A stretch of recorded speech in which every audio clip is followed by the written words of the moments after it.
बच्चों, आज हम स्पॉटिंग एरर की सीट नंबर 9 के साथ आपके सामने उपस्थित हैं। और जैसा कि पूर्व में भी हमने बहुत सारे एग्जाम्स में आए हुए क्वेश्चंस को लिया था, उसी प्रकार आज भी हम बहुत सारे क्वेश्चंस को जो बहुत सारे एग्जाम में आए हुए हैं, कई विभिन्न प्रकार के, जैसे एनडीए है, एयरफोर्स है, एसएससी है, नेवी है, इस तरह के जो एग्ज़ाम होते हैं उनसे हम इनका कलेक्शन करते हैं। चलिए शुरुआत करते हैं क्वेश्चन नंबर फर्स्ट से। पहला नंबर है, he walks as if the earth belongs to him. जैसा कि एज इफ एज दो से जब दो क्लास एक साथ जुड़े हों तो एज इफ एज दो के बाद आने वाला जो सेंटेंस होता है, क्लॉज होता है, वो हमेशा पास्ट इंडेफिनिट में लिखा जाता है। इसलिए सी भाग में जो प्रेजेंट इंडेफिनिट में है वो पास्ट इंडेफिनिट में हो जाएगा, मीन्स बिलोंग्स की जगह पर बिलोंग्ड हो जाएगा, तो सेंटेंस सही होगा, अर्थात सेंटेंस का सी भाग गलत रहा है। चलिए next number, the clerk was intimated by his boss bullying. Means intimated means होता है धमकाना या डराना, और बुलिंग मीन्स भी होता है भयभीत करना। ठीक है, तो यहाँ पर क्या है, उसके बॉस के द्वारा जो है उसको भयभीत किया गया है, इसलिए सेंटेंस पैसिव वॉइस में है। सेंटेंस बिल्कुल पूरी तरीके से सही है, अर्थात इस सेंटेंस का जो सही ऑप्शन है वो डी है। नेक्स्ट थर्ड नंबर पे, the misogynist hates all mother in laws, lady doctors and house maids. जैसा कि मिसोगैनिस्ट मीन्स होता है औरतों से घृणा करने वाला व्यक्ति, अर्थात यहाँ पर औरतों से घृणा से संबंधित है, लेकिन ऑल मदर इन लॉज विभाग में लिखा हुआ है। जो है यहाँ पर मदर्स इन लॉ होता है, ना कि मदर इन लॉज होता है। उसके मुख्य शब्द को प्लूरल किया जाता है, अर्थात सेंटेंस के बी भाग में गलती है। चलिए फोर्थ नंबर पे, how to solve the problem is the main concern of the organization. Sir, organization means होता है व्यवस्थित करना, ऑर्गेनाइजर मीन्स होता है व्यवस्थित करना या व्यवस्था करने वाले लोग। ठीक है, तो ऐसी स्थिति में जो है यहाँ पर क्या है, हाउ टू सॉल्व, हाउ के बाद हमेशा इन्फिनेटिव का प्रयोग आता है, जो सही है। इस तरीके से सेंटेंस में कोई गलती नहीं है, अर्थात सेंटेंस का डी भाग ऑप्शन में है। 5 नंबर में देखिए, 5 number, we requested the watchman to clean up the basement so that the children had enough space to play. We requested the watchman, यहाँ तक सही है। to clean up the basement, यहाँ तक भी सही है। so that, उद्देश्य बताया गया है।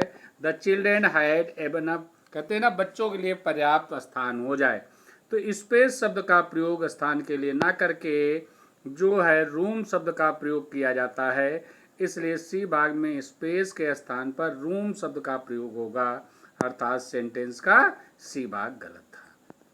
चलिए 6 नंबर पे आते हैं, the students could not understand why the teacher was angry upon them. जब किसी व्यक्ति से कोई गुस्सा आता है तो उस समय उसकी स्थिति में एंग्री के साथ विद का प्रयोग होता है, अर्थात सेंटेंस के सी भाग में अपान की जगह पर विद का प्रयोग होगा, तो इस तरह सेंटेंस का सी भाग गलत है। नेक्स्ट 7 नंबर में, this book is quite different than the previous one. ठीक है, द प्रीवियस वन। अब इस तरीके से यहाँ पर the book is quite different, the book is quite different than the previous one, तो डिफरेंट फ्रॉम होता है, ना कि डिफरेंट देन होता है, अर्थात सेंटेंस का बी भाग गलत है। चलिए 8 नंबर क्वेश्चन में आते हैं, that day when they brought her back for the last time there are many old timers who were shocked shocked and fearful. अब देखिए सारा का सारा सेंटेंस दो भाग जो है पास्ट में है, जबकि बी भाग में प्रेजेंट में है, इसलिए इस भाग को भी हमें पास्ट में करना पड़ेगा, अर्थात देयर वर होगा, ना कि देयर आर होगा, अर्थात सेंटेंस का बी भाग गलत है। चलिए 9 नंबर पे आते हैं। दो the project is in its infancy it is a progress day by the day. ठीक है ना, इनफेंसी मीन्स होता है बचपन में, तो इस तरीके से यहाँ तक सेंटेंस सही है, लेकिन सी भाग में डे बाय द डे नहीं होता है, डे बाय डे होता है, अर्थात सेंटेंस का सी भाग गलत है। चलिए अब 10 नंबर क्वेश्चन में आते हैं। 10 नंबर में है Gauri told me that his name after he left. देखिए आफ्टर और बिफोर से जब कोई दो सेंटेंस जुड़े होते हैं तो आफ्टर के बाद आने वाला सेंटेंस हमेशा पास्ट परफेक्ट में लिखा जाता है, जबकि बिफोर से पहले लिखा गया पास्ट में परफेक्ट में आता है, अर्थात यहाँ पर सी भाग में पास्ट इंडेफिनिट में है, जो पास्ट परफेक्ट होगा, अर्थात ही हैड लेफ्ट होगा। चलिए 11 नंबर पे आते हैं। 11 नंबर में unless you don't meet all the requirements your application will be rejected. सभी बच्चे जानते हैं अनलेस के साथ कोई निगेटिव वर्ड का प्रयोग नहीं होता है, इसलिए ए भाग में डोंट का प्रयोग नहीं होगा, अर्थात सेंटेंस का ए भाग गलत है। अब चलिए 12 नंबर पे आते हैं। He is empowered, empowered means सशक्त होना, to act independently in routine matter. जैसे डिपेंडेंट मीन्स होता है निर्भर होना, इंडिपेंडेंटली मीन्स स्वतंत्र होना पूर्ण रूप से, तो आन इसके साथ आता है, ना कि इन आता है, इसलिए सेंटेंस का सी भाग में इन की जगह पर आन का प्रयोग होगा। 13 नंबर पे the briefing will be held between 2 PM to 3 PM। Between के बाद हमेशा एंड का प्रयोग होता है, अर्थात सी भाग में 2 के स्थान पर एंड का प्रयोग होगा, सेंटेंस का सी भाग गलत था। चलिए अब नेक्स्ट नंबर क्वेश्चन की तरफ हम लोग बढ़ते हैं। आगे क्वेश्चन नंबर आता है हमारा 14 में है I am completed a course in Spanish. ठीक है, तो आई एम कंप्लीटेड मीन्स मेरे द्वारा पूरा कराया गया, जबकि मैं पूरा कर चुका हूँ इसने स्पेनिश को, तो यहाँ पर आई हैव कंप्लीटेड होगा, अर्थात सेंटेंस का ए भाग गलत है। नेक्स्ट है 15 opportunities like these are not afford on every day. ठीक है, sorry offered on every day. Opportunity like these are not offered on every day नहीं होता है, एवरी डे होता है, अर्थात सेंटेंस का सी भाग गलत है। नेक्स्ट 16 नंबर पे he reassured to his boss that he had no plan to leave the company. अब देखिए यहाँ पर रीअश्योर्ड मीन्स होता है पुनः आश्वस्त करना, और रीअश्योर्ड जो है ये ट्रांजेक्टिव वर्ब है, ट्रांजेक्टिव वर्ब सीधे सीधे अपने बाद ऑब्जेक्ट को लेती है, इसलिए ए भाग में टू का प्रयोग नहीं होगा, अर्थात सेंटेंस का ए भाग गलत है। चलिए 17 नंबर पे आते हैं। The company reports that demand for their computers are growing every day. The company reports that the demand for their computers नहीं होगा, यहाँ पर इट्स कंप्यूटर होगा, क्योंकि कंपनी सिंगुलर है, इसलिए सेंटेंस का बी भाग गलत है, अर्थात देयर के स्थान पर इट्स का प्रयोग। चलिए 3 नंबर में आते हैं। When I saw the dress, I knew it was exactly what I had looked for। ठीक है, अब देखिए यहाँ पर 18 नंबर में का क्या लिखा हुआ है, When I saw the dress, I knew it was exactly what I had looked for। अब यहाँ पर क्या है, देख चुका था नहीं देखा था होता है, ठीक है ना, तो यहाँ पर तुरंत वाला हिसाब है, इसलिए सेंटेंस का सी भाग में आई वाज लुक्ड फार होगा, तब सेंटेंस सही होगा, अर्थात सेंटेंस का सी भाग गलत है। चलिए अब 19 नंबर की तरफ आते हैं। I promise I call you as soon as I got home.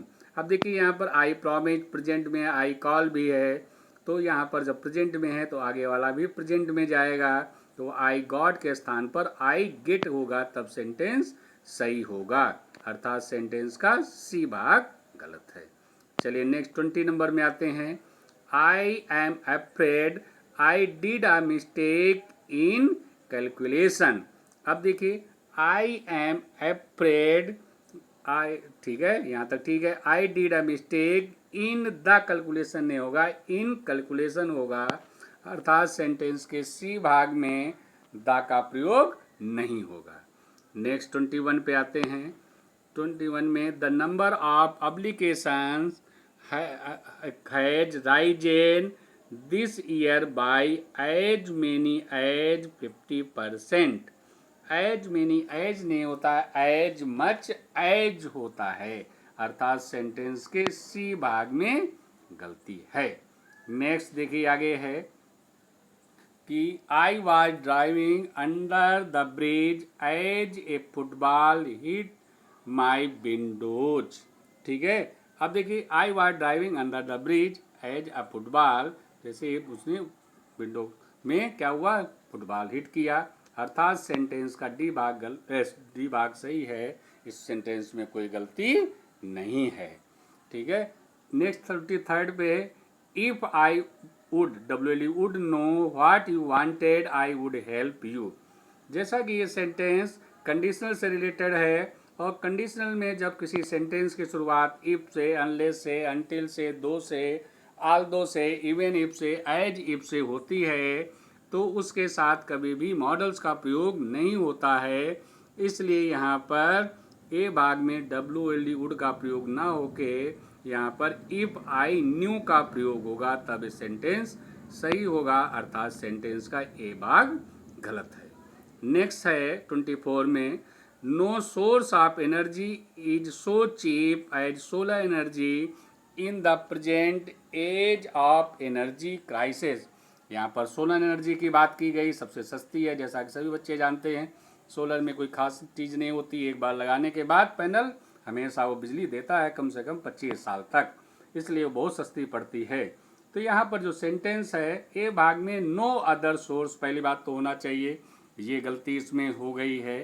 ठीक है, और उसके अलावा एक गलती इस सेंटेंस में टाइपिंग मिस्टेक कर गया है, सी भाग में इन द प्रेजेंट एज के बदले at the present age of energy crisis होगा, अर्थात यहाँ पर दो भागों में एक में टाइपिंग गलती ठीक है हो गई है, चाहे आप कुछ भी मान लीजिए। इस तरीके से नो अदर सोर्स होगा, और सी भाग ए भाग में और बी भाग में इन के जगह पर एट का प्रयोग होगा, तब सेंटेंस सही होगा।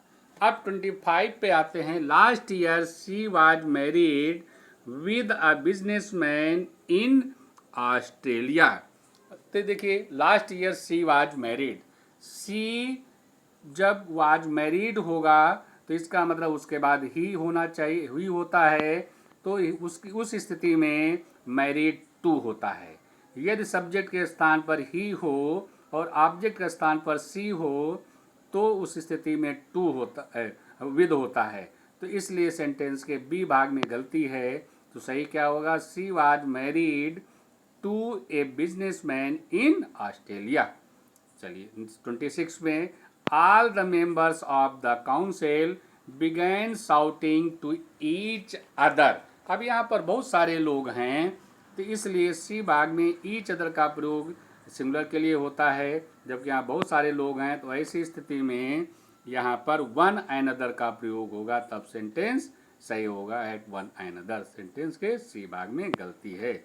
नेक्स्ट देखिए आगे है 27, no sooner did the fisherman. अब देखिए इन्वर्जन की स्थिति में लिखा है, यहाँ सही है। Abdul Sattar see the bus plug into the river that immediately rowed his boat to the side and jumped into. ठीक है ना, जम्प्ड इन टू है, तो अर्थात यहाँ तक तो सही था, लेकिन यहाँ पर रिवर दैट यहाँ पर नहीं होगा, दैट के स्थान पर देन का प्रयोग होगा, तब सेंटेंस जाके सही होगा, अर्थात सेंटेंस के बी भाग में गलती है। जैसा कि बताया है, नो सूनर के साथ हमेशा कंजक्शन दैट लगता है। और जैसे हमने बताया था कि अगर इसको याद रखना है तो NO याद रखो और देन का T याद रखो। तो इस तरीके से नॉट शब्द याद होने पर नो का नो सूनर और T का देन, अर्थात सेंटेंस के इसके बी भाग में गलती थी। चलिए बच्चों, अपनी बात को हम यही समाप्त करते हैं। जय हिंद।